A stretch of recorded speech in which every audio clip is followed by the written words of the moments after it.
Hey y'all, so today I wanted to talk about internet relationships.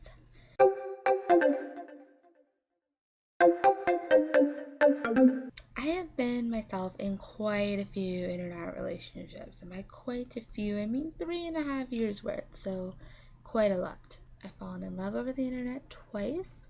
I've had a bunch of other love connections, sex connections, all kinds of connections that I have regretted the most of them. I just want to throw that out there, but they've definitely given me some perspective on what it means to date online and what it means to have a loving relationship over the internet.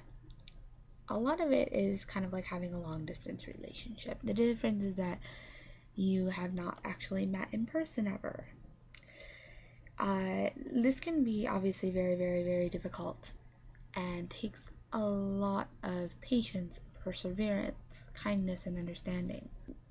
You have to really be willing, I think, to work with the other person and figure out how exactly you're going to go about having a relationship that consists of computers and webcams and phones. You have to really have some sort of game plan and have a time where you think you're going to meet and hopefully actually be together in real life.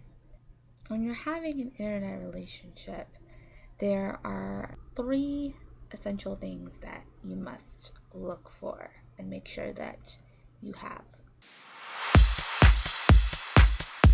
So you want to make sure the person isn't lying to you about who they are, and this can be done in a variety of ways. This also probably involves seeing their Facebook page and their Twitter and having a valid email from them and seeing some sort of valid accounts and having pictures and consistent information and stuff. Obviously you don't want to give out your full name and everything on the first date, but once you're getting serious with someone, it's important that you know that they are who they say they are and that they're not playing you. So always make sure that you have that peace of mind.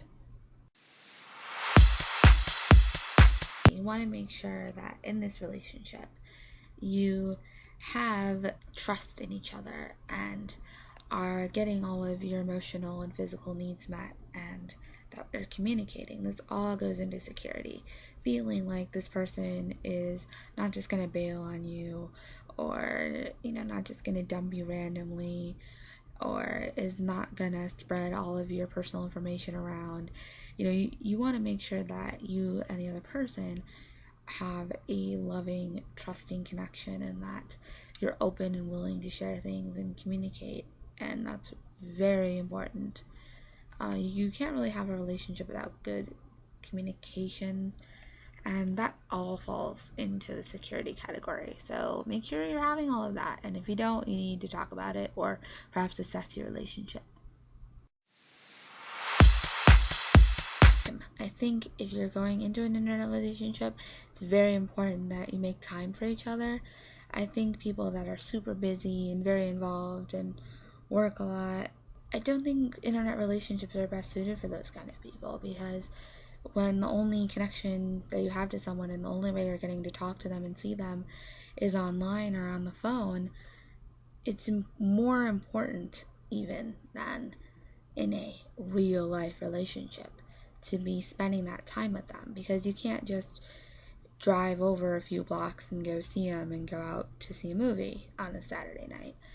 And you got to make sure you guys are spending time together and making that time for each other. Because if you don't have that quality time together, if you don't get to have long in-depth conversations, if you don't get to really open up, if you don't get to have bonding time, the relationship is never really going to be real.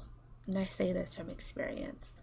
If you can only spend 20-30 minutes a day with each other or less than that, often it doesn't end up working out. So those are just some of my tips and tricks and guidelines as to having an internet relationship and what that can entail. I hope you guys got something out of this video.